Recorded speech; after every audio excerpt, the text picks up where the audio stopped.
Hello, my name is Dawn Brunke.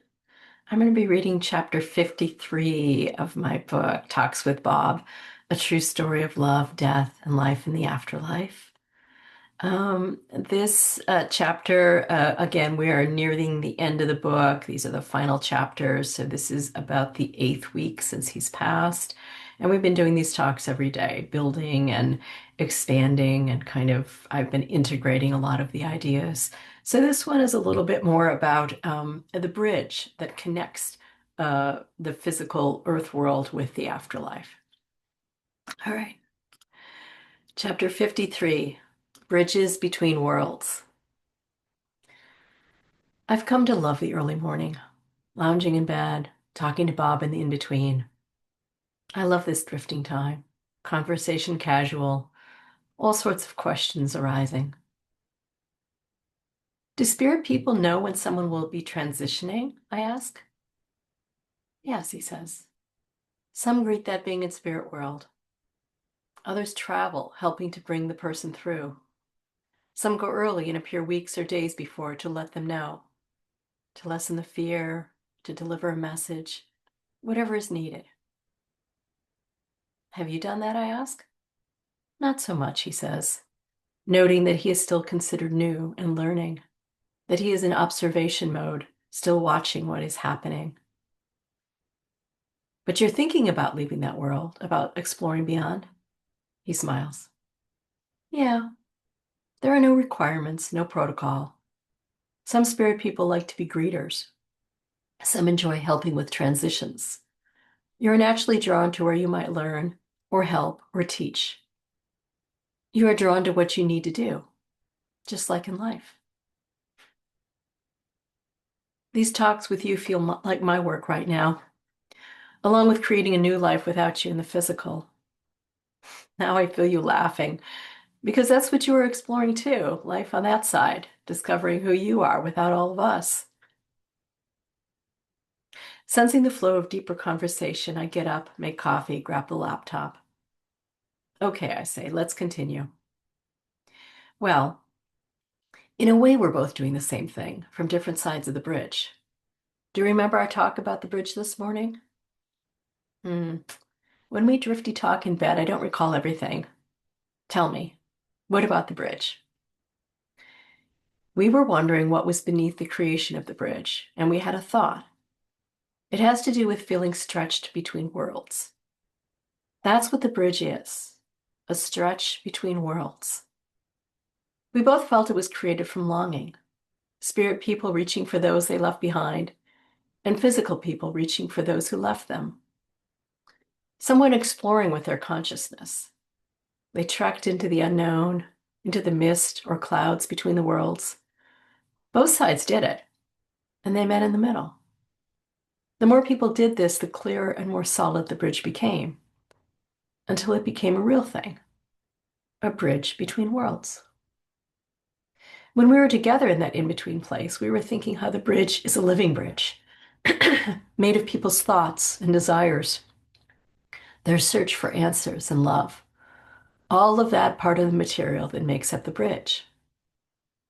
The bridge is made from all those beings who explored in that way, who reached out beyond what they knew and made contact with the other side. That's how we do anything creative, isn't it? I asked. We reach out with our thoughts and feelings, our deeper senses, because we are curious and want to know what's beyond, beyond death, or the mountains, or life without our partner. In some ways, we are reaching out to others, but so also are we reaching out to our more expanded selves, the ones who already know. Yes, he says, I think that too. That's a secret that isn't seen until you are ready to see it. Do you think it's possible to be conscious of both worlds at the same time? I'm thinking about the invisible barriers at the end of the bridges, how you can only go so far without crossing into the other world. Maybe there is an idea that going farther could be dangerous. Maybe you can only come so far on the bridge to me. But then again, maybe those are just limiting ideas or warnings to keep people from going too far. Maybe you really can be conscious of both worlds at the same time. Maybe that's another secret that isn't seen until you are ready to see it. A secret that can't be understood until you are ready to understand, he says. And now we're thinking together that is what the bridge is, what we are trying to understand. The bridge is made by people who understood the secret and stretched from one world to another, who laid down that connection so others could travel on it too. Hmm. They left behind other bridges too, I say. Paintings, sketches, books, films, all giving us a taste of the other world, hints of ideas and inspiration and dreams. In a way, they are all the same. The art, the stories, the films, all dreams that give us different views of who we are and what is possible, both living and after living. There's so much to all of this, so many interwoven connections. And where you place your consciousness is what you experience. There are classes here, he tells me. Classes about how to interact with the physical, with those we love, and even with strangers to help them. It's like angel work, helping those who need help from spirit. And just like in life, these are all teachings from those who came before and discovered something. It's all shared here, all in the now. So it doesn't matter when it's known, it becomes known to everyone. By attuning here, you can learn things and bring that back and broadcast it to everyone there. That's what many beings are doing now. There are many visitors to spirit world, and right now many are listening well and bringing knowledge and messages back to Earth. The bridge is getting wider and stronger and more visible. And that's part of what we are doing too. Maybe we're getting closer on the bridge each time, or maybe because of these talks, we're getting used to the feeling of being on the bridge. Sometimes we're not even on the bridge, he reminds me. We're on a boat, or in a tent, or hot air balloon. Right, I say. So if you need the bridge, it's there for you, a pathway between worlds. And other times you don't need the bridge because someone invites you to join them on a hot air balloon ride with coffee and chocolate croissants. Happy birthday, he says. You keep saying that. Same to you. Your birthday is soon, and we're going to have a celebration. There's something about our birthdays, right?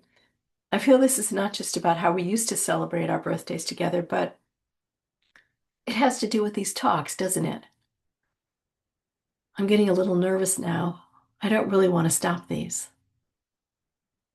Sweetie, it is all going to flow just how it needs to flow. You don't have to feel nervous. It's all going to be all right. What we're doing is special, and you know it. So let's love it and enjoy it, okay? Just be in life. Go and make coffee in the morning and sit with me, and in between we'll talk and laugh like we sometimes do. You'll see things that remind you of me, and you'll put your hand on your heart and say, I'm in your heart. And always I'm there with you, in your heart. And you're in mine, no matter where we are, no matter what we are doing. I love you, and always will. Okay, that's a lovely chapter. I feel like much of what Bob is saying is for everyone. So if you're listening and have lost someone you love dearly, his words are maybe their words too. And the more I did these talks with Bob, the more I was aware that there is really this living bridge between our world, our physical world, and spirit world.